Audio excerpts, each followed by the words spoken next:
well, we're on our way to being live. Let's see if YouTube likes it. Starting. Oh, okay. We're getting there. Not quite through on YouTube yet. Hello. Hello-ish. How you doing? Hello, Corey, if you're still here. Hello, Harry. How you doing? And hello, Luca and Chris, if you guys are still here as well.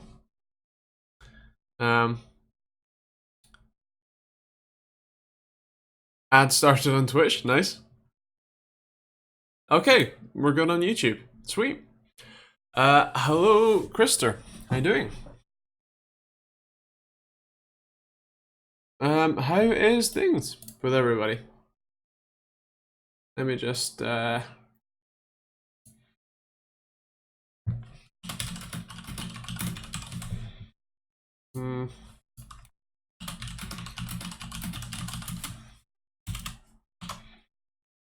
one, and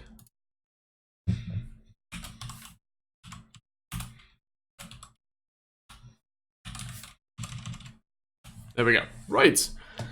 YouTube did the notification light. I haven't actually got one yet.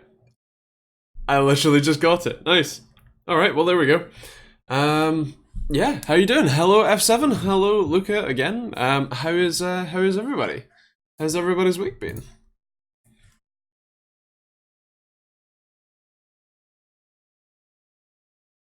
To answer what we're covering today, I suppose the 1650, because that came out yesterday? Is that when I got the press release?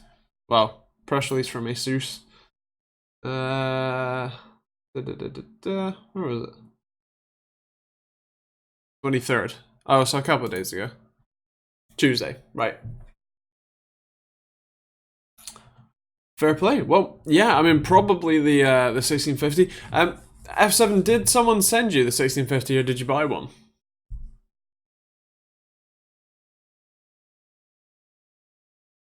Had a good week so far? Nice. That's good. Had to do a formal complaint at work? Not so good. Anything serious? Andy jealous because he didn't get sent one? Well, sort of, but I'm more just curious. Hello, Starman. How you doing? I hope I'm reasonably well. Today hasn't been fantastic, but overall I've been okay, so... Ow. I cut both of my thumbs back the other day. Unintentionally. Shithead. Sorry I didn't hear, we're switching monitor speakers. I was asking, did you get sent the 1650 or did you purchase it? What's going on? What notifications are this? A name I can't pronounce subscribed. Thanks. I am genuinely interested to know if that is subscribed. So that's YouTube subscriber. But I'm genuinely interested if that's someone subscribing like globally, or if that's someone that's watching the stream. I think it's just anyone that subscribes to the channel, which is a bit naff, but yeah, I might turn subscriptions off as a notification. Can't remember where you do that though. I don't think it's in the, I think you have to go to the settings on the dashboard. Anyway, Corey, what are we covering? So I think I mentioned, but probably something on the order of the 1650, because that has come out this week. And then otherwise, it's all pretty informal. Nah, it's not a review sample. Fair play, fair play. What was I? It was the alerts, right? Where? Oh, there we go. Go away. So the problem is that it says subscriptions, but it doesn't let you specify what type of subscription. Because it's all based on YouTube. Ah well, I'll just leave it. watched a couple of reviews on the 1650 and they're not good. You are correct. Yeah, I mean, so I don't have any 570s. I actually only have 470s. But if I do get my hands on a 1650, I will certainly be interested to have a play and compare it to specifically a 470. Because let's face it, a 570 is a 470. Doesn't really matter.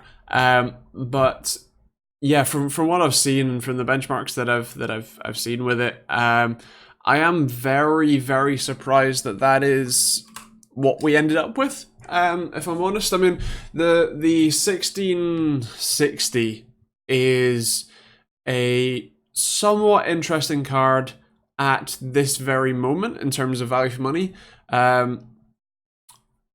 But AMD is just really killing it with cards right now, especially on that sort of low end, and have been for a little while. And so yeah, I'm not surprised that it's not fantastic. Just doing the old back support a bit, lumbar support. Do they make a 1650 mini yet? And what happened to 2 gig VRAM? I don't know, actually. Hello, Riley. How you doing? There we go. Some nice lumbar support sorted. Mine's mini-ish. I mean, fair play. I think so. They're not like 1 slots, are they? Well, low profile. I think you're probably talking about like ITX in terms of size, but not ITX in terms of depth, I suppose. I think I'll go with a 1660 Ti. Yeah, that's fair. That's certainly fair.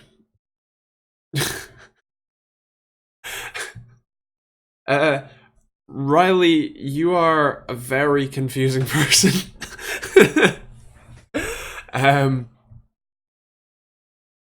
I'll take those two statements in question separately.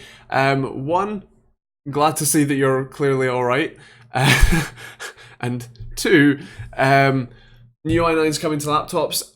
It's going to be interesting. I will be very interested to see if I think I got a press release about it, but I'll be interested to see if they bring 8 cores. But the main thing for me is that, as you now know with the AT750H, they are crazily hot. I am yet to review a laptop with an AT750H that is not constantly well above 80 degrees Celsius at stock, even with a high fan curve. And obviously that affects the boost performance, that affects your usability experience, and in some cases like the Recoil RTX, the heat comes through the laptop so much so that I was literally burning my finger every time I tried to press the cooler boost button. Full irony there. So yeah.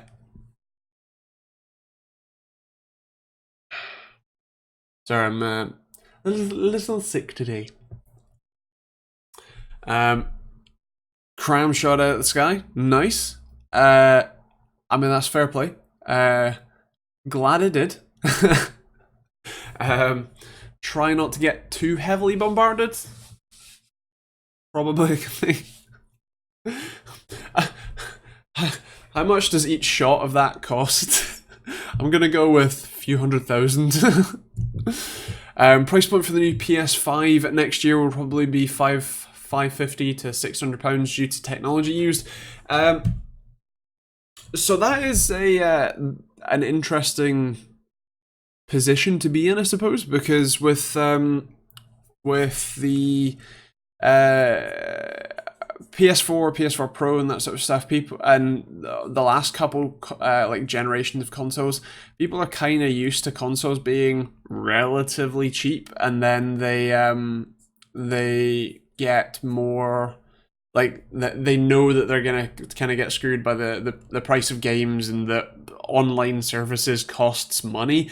I completely forget about that. I completely forgot that Xbox Live was a paid service. And that if you paid 60, 70 pounds for a game on launch, you then need to pay an extra 40 pounds a year just to be able to play the game online, which is utterly insane considering, you know, we live in a world where Steam is a thing. Actually, of interest, there was it was a very interesting post. I think it was a Twitter thread, but it was from I think it was like a PR manager for a games company or something along those lines. But what was interesting to me was that the guy was talking about the like Valve Steam versus Epic Games Store, because Epic Games, obviously one of the incentives for developers to swap to the Epic Games Store or have timed exclusives to the Epic Games Store, was that Epic Games takes a significantly smaller cut. But what was interesting is that what it looks like is that the developers or even the publishers get relatively little extra money, and it looks like the amount of money that, or the percentage that Epic Games takes is quite a cold, calculated decision based on the fact that Steam provides a lot of functionality and a lot of resources for the cut that they take. And that's like a lot of that functionality, stuff like public reviews and an actual support system and paying your developers, Epic, isn't isn't cheap. And yeah, it was interesting to see that breakdown. I'll see if I can find a link for it at some point. But yeah, have any of you, do any of you guys use the Epic Games Store? If so, for what games? What draws you to it? If not, why not? You can build a $600 PC that runs circles around a console. Indeed. The other, I suppose, the biggest difference is that, especially the newer consoles, you're looking at the same sort of price. Like if it is that sort of price, you're looking at probably something like Vega 56 performance, or maybe 64. I don't know. It'll be interesting to see, but yeah. F7 use it for Metro, Luca use it for Fortnite. Epic Games Store is awful, I would agree. And Luca says anything free. I mean, fair play. But you didn't? Did you buy Metro F7?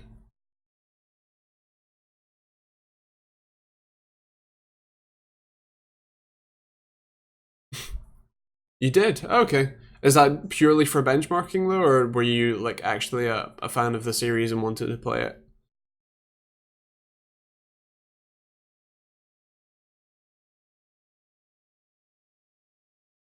Also, Joseph says Xbox Live is going up to £50. Rip. Good luck. Downloaded Epic and installed it, but not used. I wait for AAA to go to Steam, Metro, etc. Fair play, man. That is fair play. I do have Epic Games Store installed, but that's only because I occasionally develop stuff with Unreal Engine, and they did they put Unreal Engine as an Epic Games Store item a while ago. That was before it was a game store. Benchmarked the last two, but was hankering for a decent single player FPS, and it's rather good. Okay, fair play.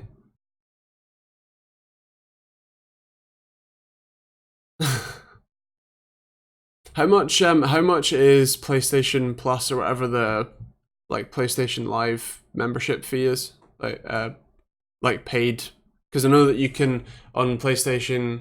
Actually, I don't, have they changed it? What is is PlayStation Live still completely free? Like, is there a free sort of tier? Because I know that there is like PlayStation Plus or whatever, which is paid, but is there still a free tier? Can you still play games for free, like play multiplayer games without having to pay anything on PlayStation? Because I heard about that changing. Wow, okay. And Plus is £40 a year. Okay, wow. That's crazy, man.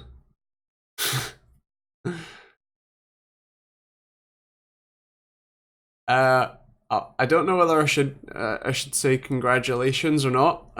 Really. Um, hope you're doing all right. Twitch has a lot of buffering today too. I'll check Restream, see how it's doing, because Restream's what I use to, well, restream.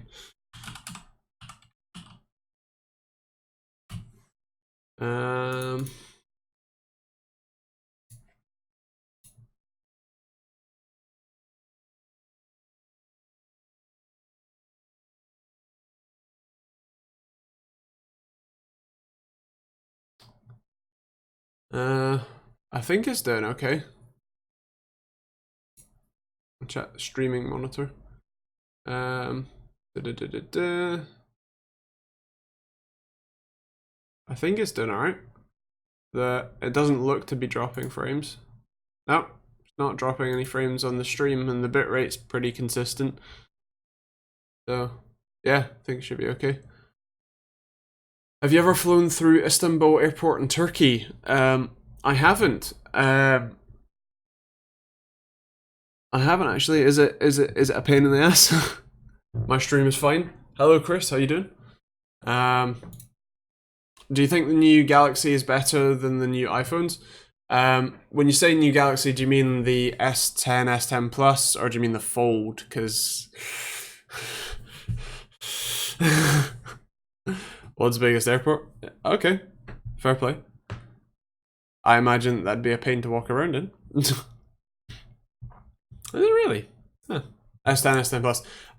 So I'm a bit out of touch with phones. I'm not someone who likes iPhones basically at all, and so I would also be a very biased source to ask. But from what I understand, I think that unless you specifically like the iOS ecosystem and that sort of thing, I think that the S10, S10 Plus type phones will be a bit of a better option for you. Yeah. MaxTX says to Riley, it's both congrats and you have my condolences. Riley will be free again, but he loses half his stuff. I've been here for 5 minutes. Did I not say hello earlier? I definitely said hello before you turned up.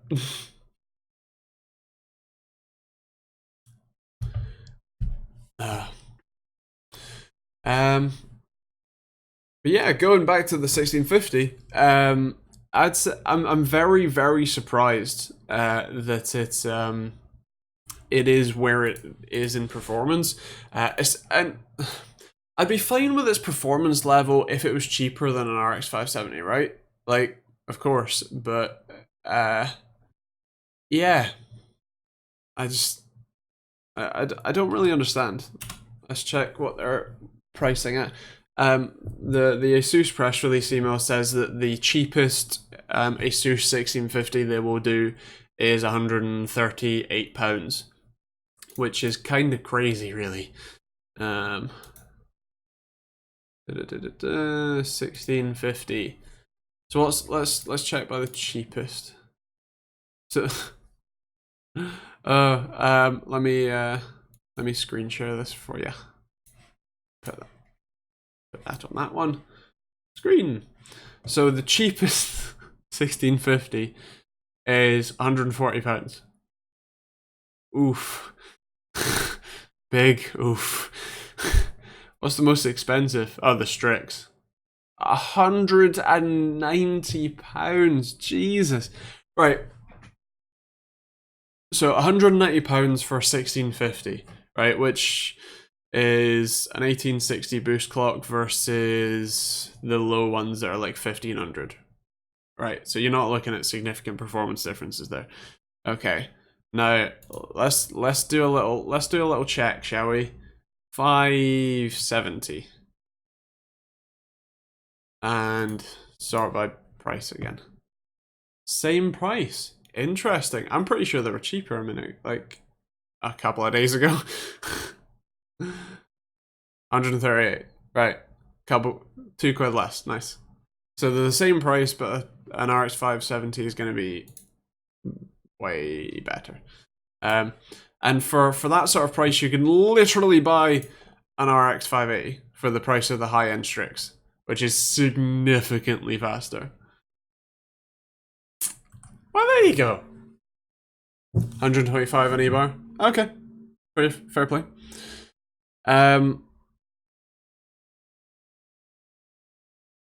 Interesting, Riley. Well, I'm sorry to hear that. And any more news on Ryzen CPUs? Sadly not. I'm still holding fast to it's going to be late May, early June, probably launched at Computex. So we'll kind of see there, but yeah. Also, just throwing out there my $69 MSI RX 570 from eBay. Nice. Was that one that you had to take apart and clean by any chance, or is that just, you know, straight up? Game of Thrones predictions. I don't watch the show, so I'm sorry I can't tell you. Feel free to debate with anyone else in the comments who does watch it though. I go for an RTX 2080 gaming OC from Gigabyte. Nice, that's cool. That should be a pretty impressive performance. So yeah, fair play. I've done a couple of like what to buy, like what GPU to buy guides over the last few months, and what's interesting is that you really don't like if you're going for a specific price point rather than a specific card and then trying to work around it. It is very strange how quite well delineated they all are, especially in the high end for Nvidia, except for between the 2060 and 2070. The 2070s are like closing on like £500 or something, but at the like £400 mark, you either get a good, like one of the better 2060s, or you go and buy a Vega 64, which is yeah, interesting. Your 2080 Gaming X Trio still running strong? Nice one, that's good. I didn't, but I can somehow believe that. Gaming Fire, hello, how you doing? Ish, do you mind removing a person from the chat? I think you know which one.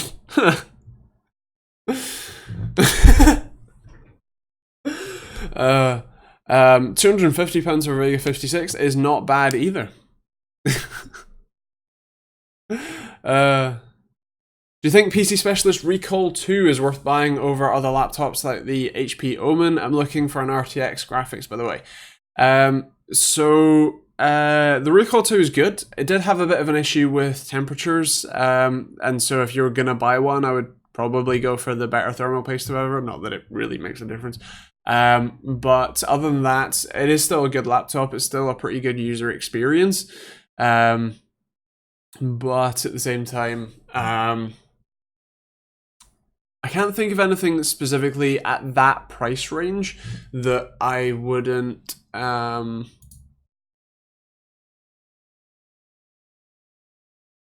like that I would say is better. But yeah.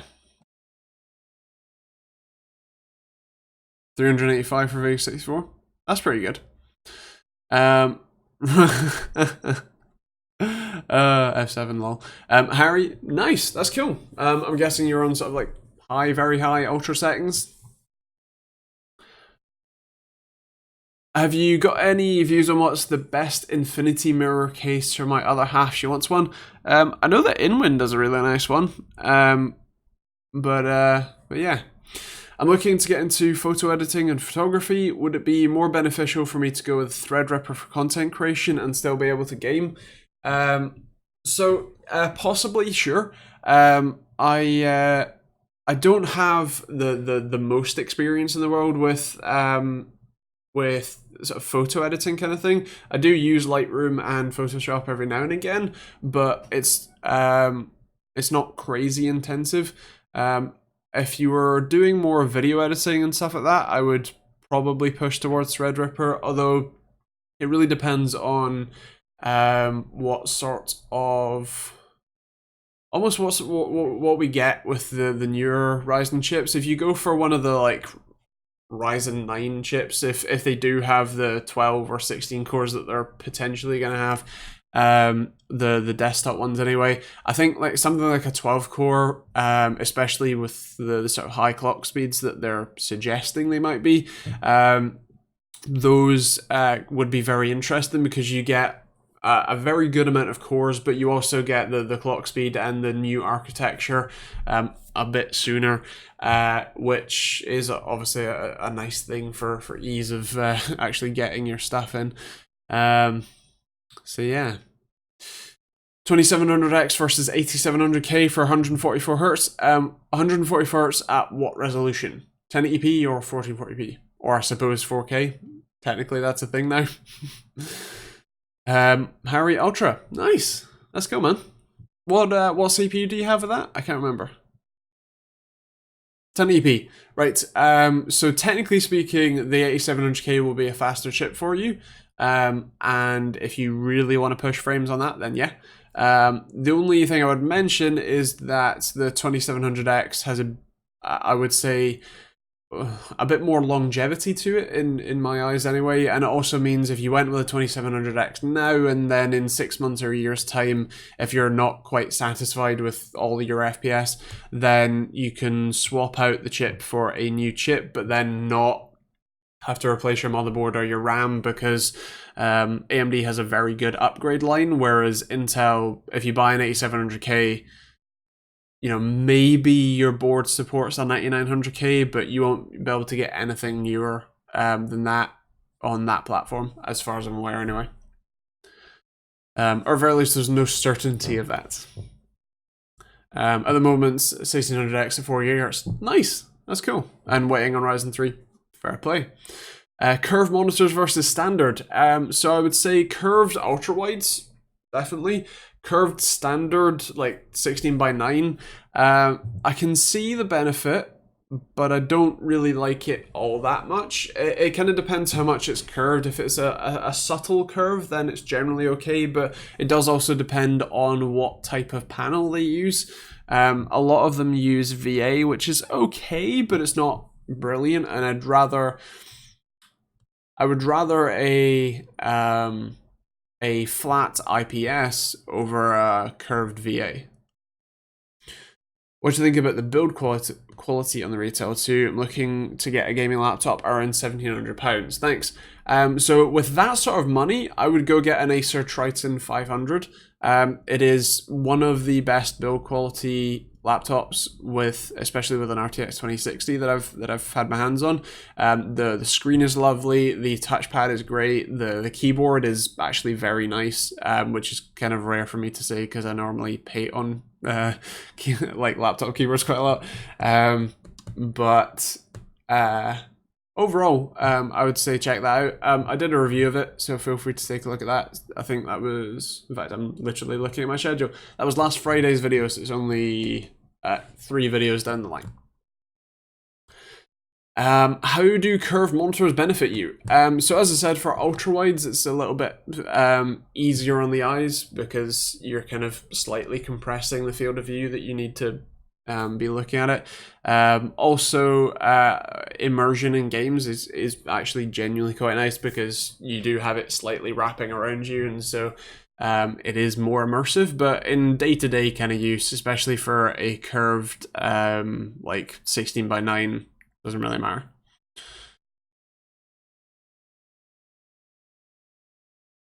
Just started fitting my new kitchen, so an extra G of my PC later won't be missed. Fair play, fair play. Will the 3850X be faster than the 3700X? So that would be me commenting on two processors that don't exist, but I would imagine so. Be kind of surprised if it wasn't. Although it depends what you mean by faster, because do you mean single core? Because technically there shouldn't be a difference, but you know, maybe the higher clock speeds mean lower power use or lower power per core, so lower clock speeds, therefore it would be slower. But yeah, that's commenting on two CPUs I don't know to exist. So got my new Gigabyte monitor this week, but can't take advantage of it because of my dated GPU. Tempted to buy a used RX 580 till Navi comes out. Fair play, Adrian. I would certainly suggest that. I mean, it depends what GPU you have now, like how dated. But yeah, fair play. I have zero clue when Navi is to be launched. And the whole wait for Navi meme is old at this point. So yeah, I cannot tell you. Sorry, bear with. Is G-Sync really necessary if I'm getting an RTX 2060 on a 1440p screen? 1440, 144 Hz screen. G-Sync, no. Adaptive sync, yes.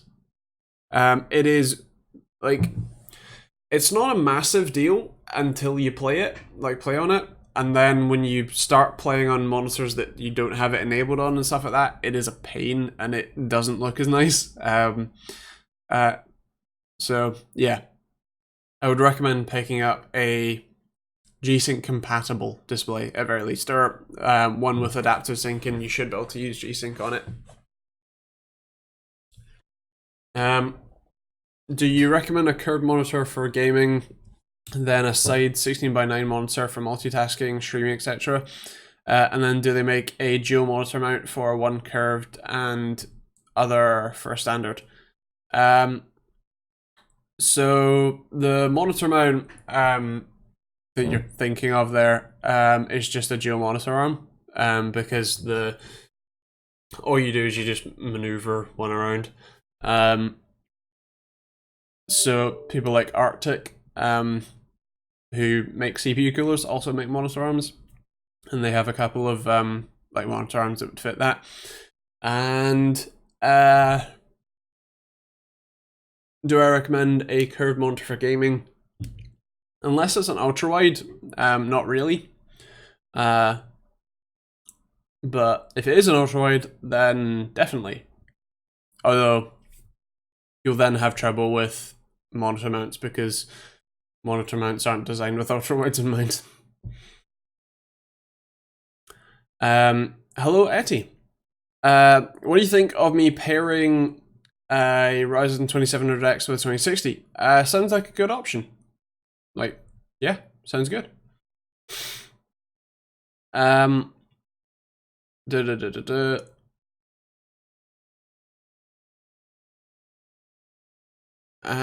It'll be an ultra wide.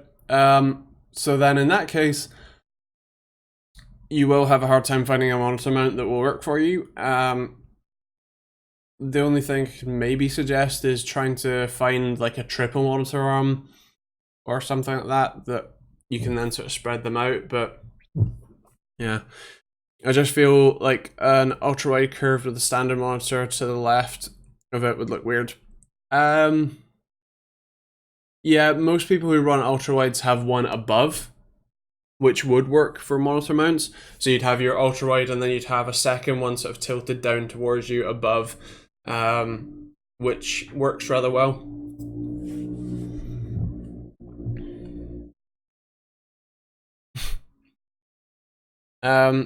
Chris, I don't really know, but possibly. Also, Adrian, fair play. An RX 580 would be a pretty decent bump up, and I think would be a pretty good shout for you, from the sounds of it anyway.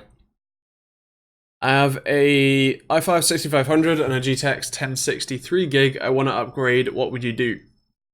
Probably graphics card. The 6500 is not a very significant bottleneck. So yeah, I would say go for a graphics card upgrade. It depends how much money you have, though. Will depend on what you have to. But yeah. See you, Riley. I'll hopefully see you next week, unless you get bombed out. Which try not to. And yeah, catch you later.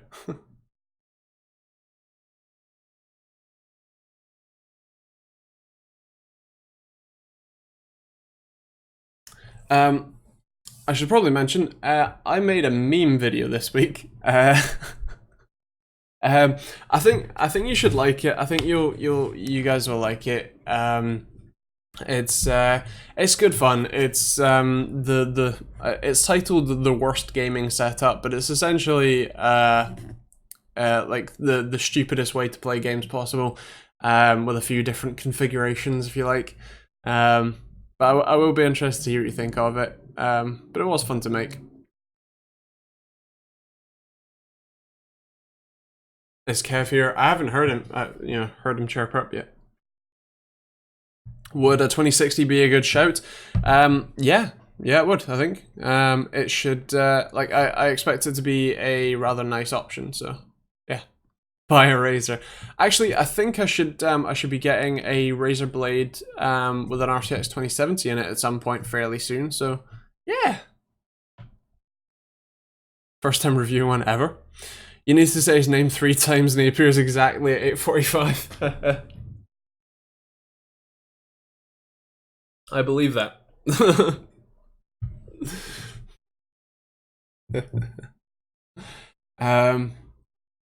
Yeah.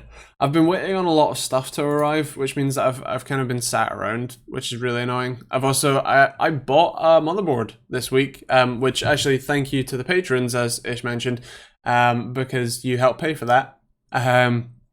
But it's not that one, but the system that was there before I was testing other stuff was the FX 8120 that I bought 7 years ago now. Holy crap, it was 7 years ago.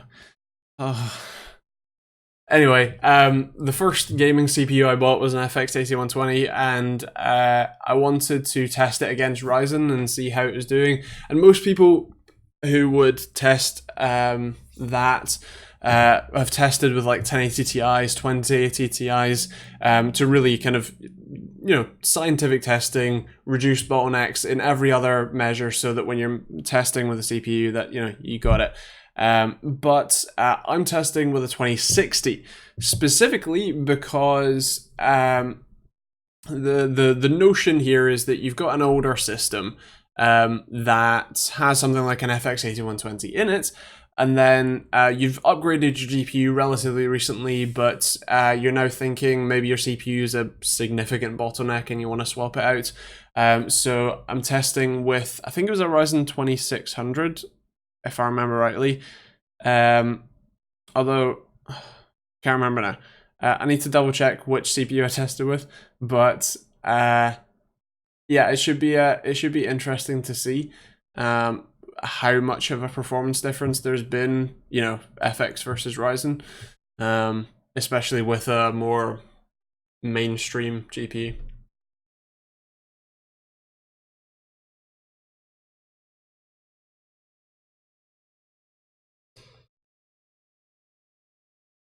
I'm watching on my Asus RG laptop with a 765M GPU and an i7 CPU. It's 4 years old. Nice.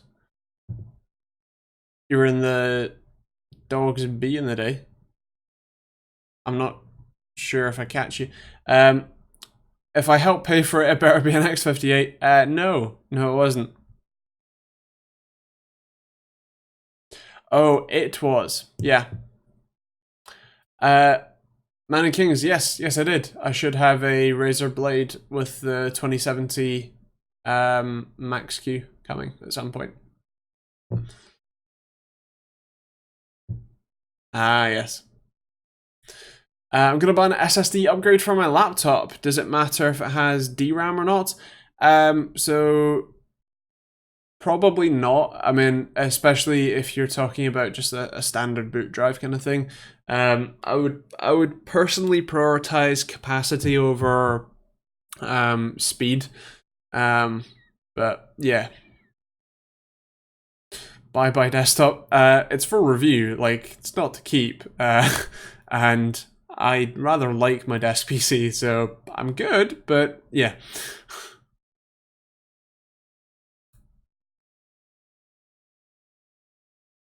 fair play, Harry. Fair play. Is it one of the really thick ones though?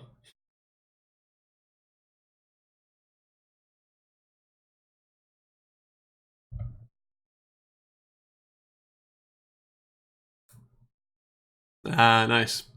Nice. Yeah. Oh, those are the days. Sapphire or Strix RX 580? Realistically, there's not that much of a difference. Sapphire does a pretty good job and tends to be a good bit cheaper than the Strixes. The Strix one is nice, but yeah.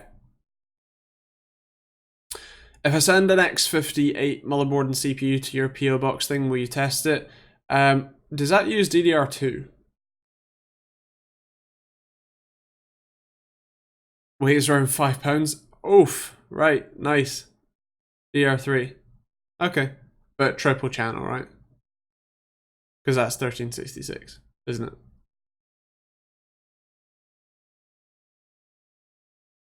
Yeah. So I don't have any triple channel RAM, and I probably would. I probably would test it at some point, but I don't know what I would test it for. You know, like old CPU, new GPU or something. Like how much can we bottleneck? Nah, I've already done that test with a Titan and clockers. Um, just swapped from a modded Vega 64 Strix to the Nitro, and the Nitro is so much better made. Fair play. Fair play. Strix is great from a marketing perspective, but Sapphire has the engineering lead though. Fair enough. You heard it from an expert in AMD graphics cards because he's had way more than I have. 17, 17-inch screen and a big battery and a huge power brick. Nice. Is the battery still removable?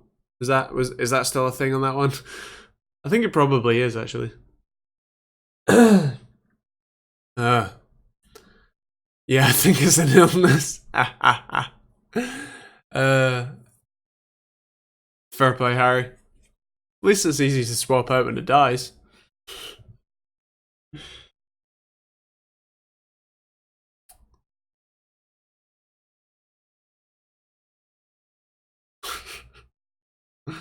Nice.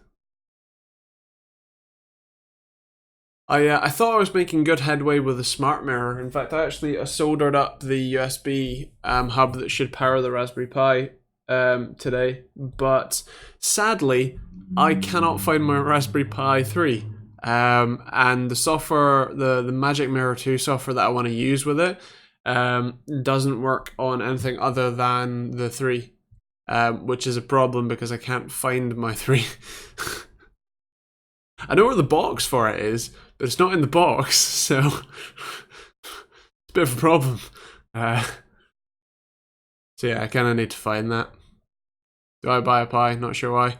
I mean, unless you want to like tinker with sensors and stuff like that, then not really. I have 2 boxes full of different sensors, and like little electronics. But yeah, might make a CCTV camera.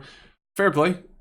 It's kind of expensive though. Like, ironically, to buy a Pi and then the Pi Cam, I think you're probably talking about like £50 or £60, and you can definitely get like way better like what do you call them,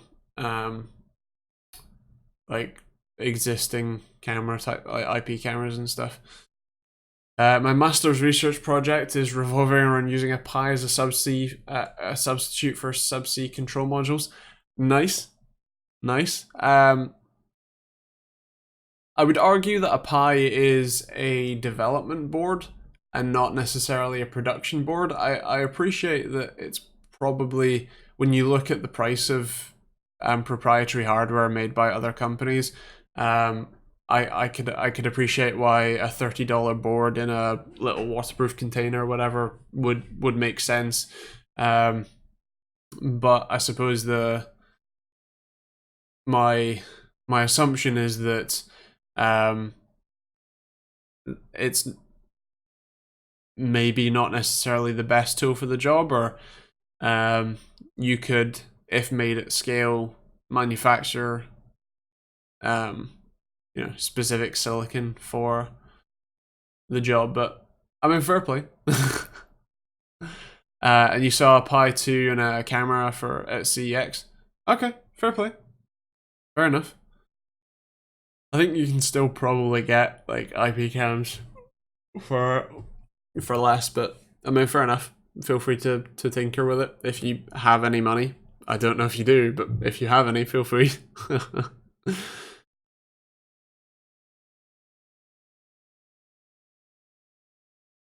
I have no idea what you're talking about, Chris.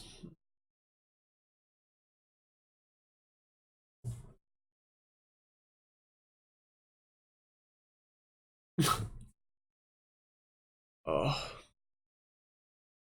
NVR and PoE cams are good. Fair play.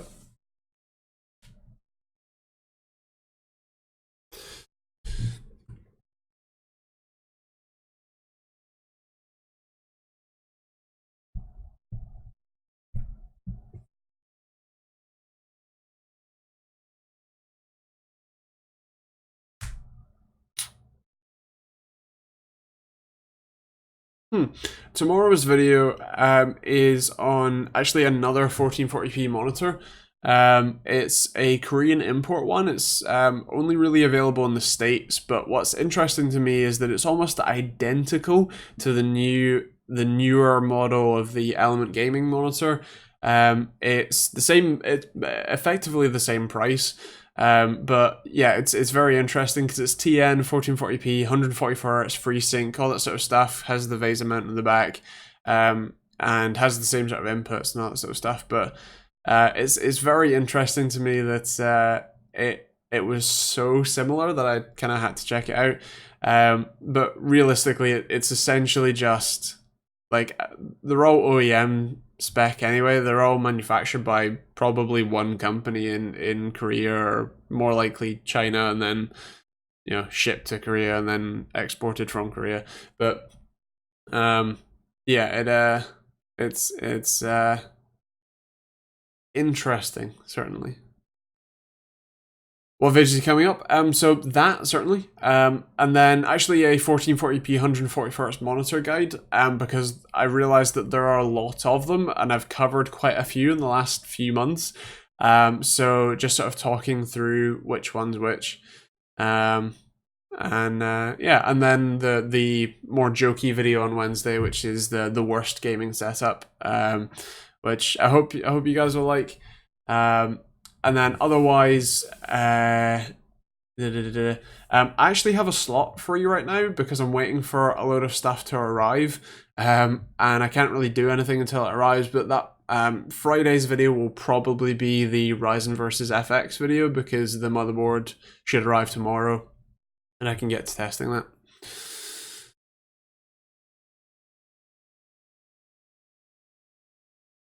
So the 1650 is drawing over 75 watts from the PCIe slot when overclocked. Interesting. Chris, F7 has one and is testing it right now. So yeah. Also, hello Kev, how you doing?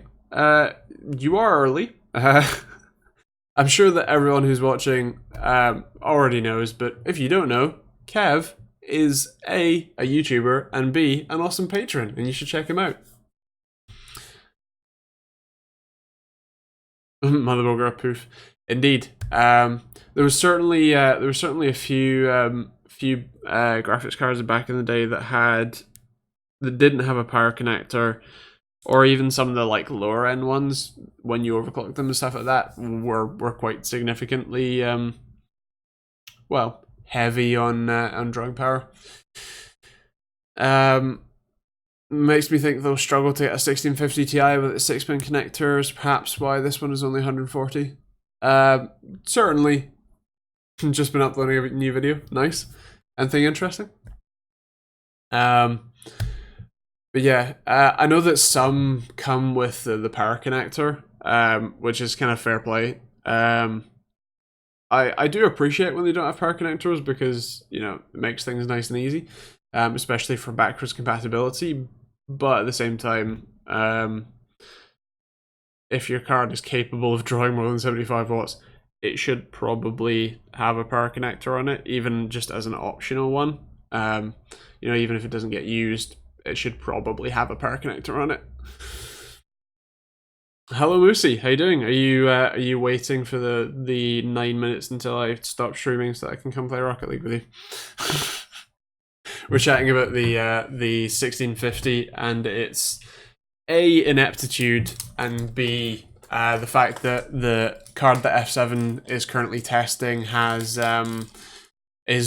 doesn't have a 6-pin PCIe power connector, but is drawing more than 75 watts in the PCI slot, which is yeah, interesting. F7, what board are you testing on?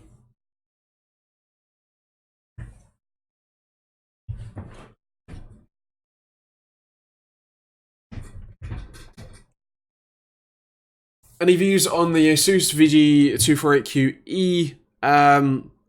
It's alright. Does that one have adaptive sync or not? I can't remember. Because it's quite an old style, but I can't remember if that one has adaptive sync or not. Hello, Joe. How you doing?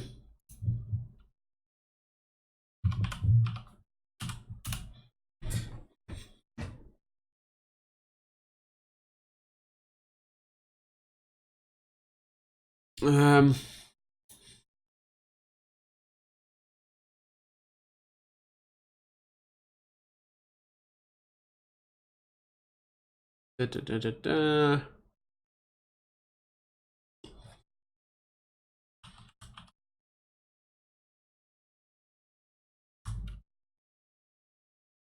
don't think it has adaptive sync, so I probably wouldn't recommend it over an AOC G2490 FX. G2590 FX. Yeah. So yeah, Corey, check out the AOC one. I'm good. How about you? Today has been pretty bad, but the rest of the week has been all right. I know you've more than likely discussed it, but you working on anything exciting lately?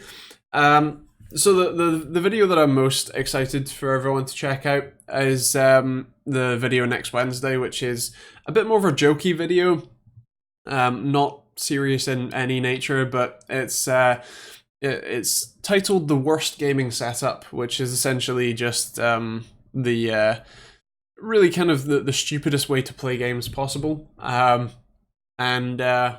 having some fun. Testing it against my 1050 Ti, but on a 2400D, since I figure that's a potential use case instead of testing it with a 9900K or something. I mean, that's fair play, yeah. Yeah, fair enough.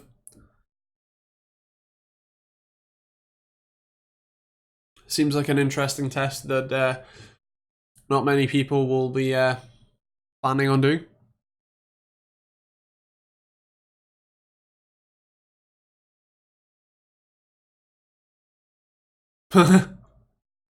I'm soon to not have one. They want them back. They want theirs back. Although that was like 3 weeks ago, and he said he wanted to pick up like a day or two's time. So I don't know if that's going to happen. Banking is done. Nice. Quality. Go warm up.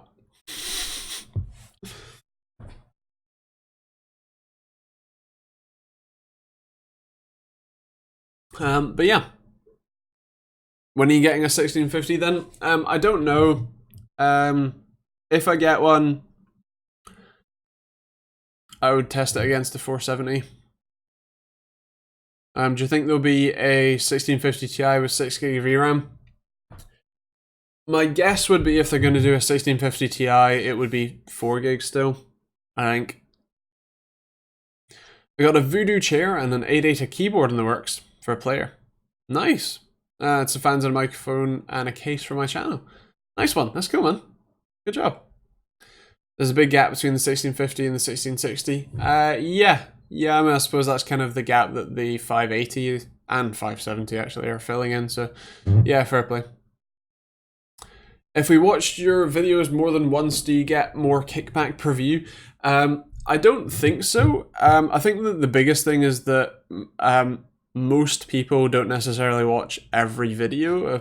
I think that a very nice thing to try would be on either tomorrow's video or just whenever you see a video from me, it'd be really awesome if you can leave a comment, especially like when you see it.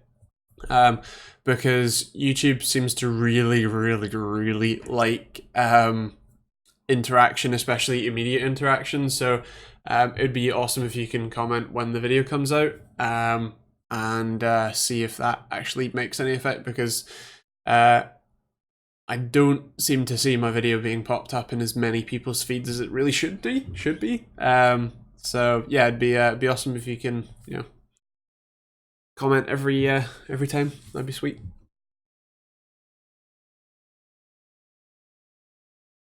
Nah, 128-bit bus. Yeah. Oh, for the 1650. So then you can't do 6 gig. Yeah, that would be what I expect. Okay, we'll do that. Great channel, Andy. Thank you very much. Thank you. Want my next GPU to have 24 gig of VRAM? Titan RTX. Here I come. Do you know what's worrying? I kind of believe you. Like, you and Luca are that kind of crazy. I'm in the process of deciding what phone to order. Any suggestions? Currently very tempted towards the P30 Pro. So actually, I might be getting a OnePlus 7 for review, which should be very interesting. That's coming out fairly shortly. How soon do you need it? P30 Pro is great, can confirm. Do you have one, Nath?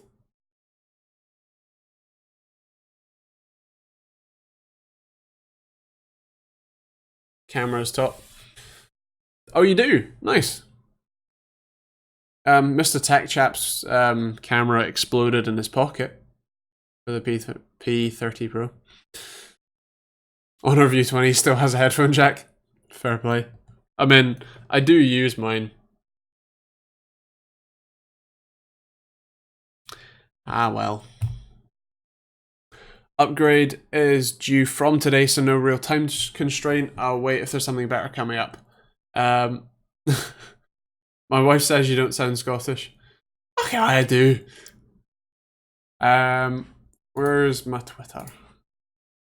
What if I start speaking more like that? How's that? Is that any better for you? What? I just moved. No, I don't want the audio. Go away.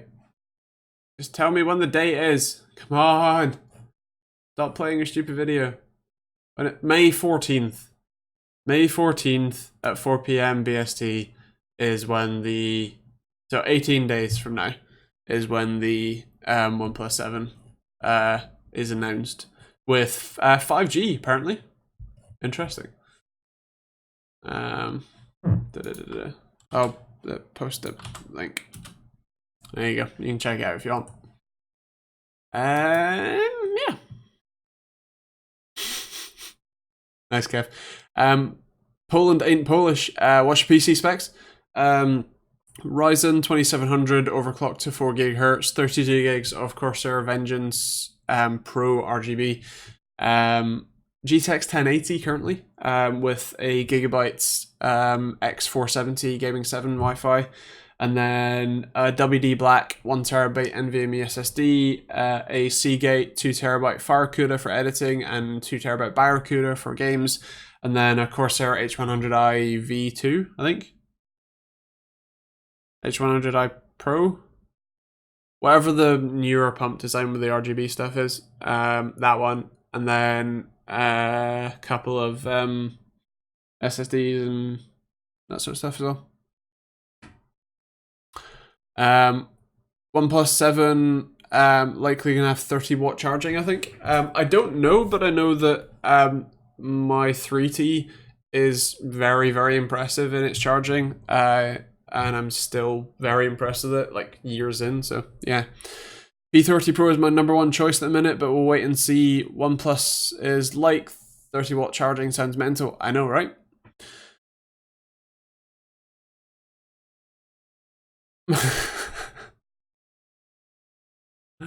I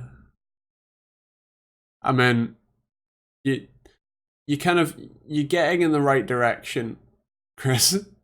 Maybe. USB-C headphones come with a P30, and fast charging battery life is ridiculous. There's no problem not having a 3.5mm jack. I mean, fair play, but at the same time, I don't want a USB-C dongle. On my OnePlus 6 with 20 watts, and it's so good. Fair play, fair play. Was it? I can't remember if it outputs. It doesn't just output high amperage; it changes the voltage too, right? I can't remember. Doesn't it charge at like 9 volts or something? Anyway, that's kind of crazy. Anyway, I'll leave you all guys to it. I'll see you all next week. Oh right, okay, yeah, fair play, Joseph. Anyway, yes, I will catch you guys next week. Feel free to check out the videos, obviously tomorrow and Monday and Wednesday. And yeah, I'll catch you guys.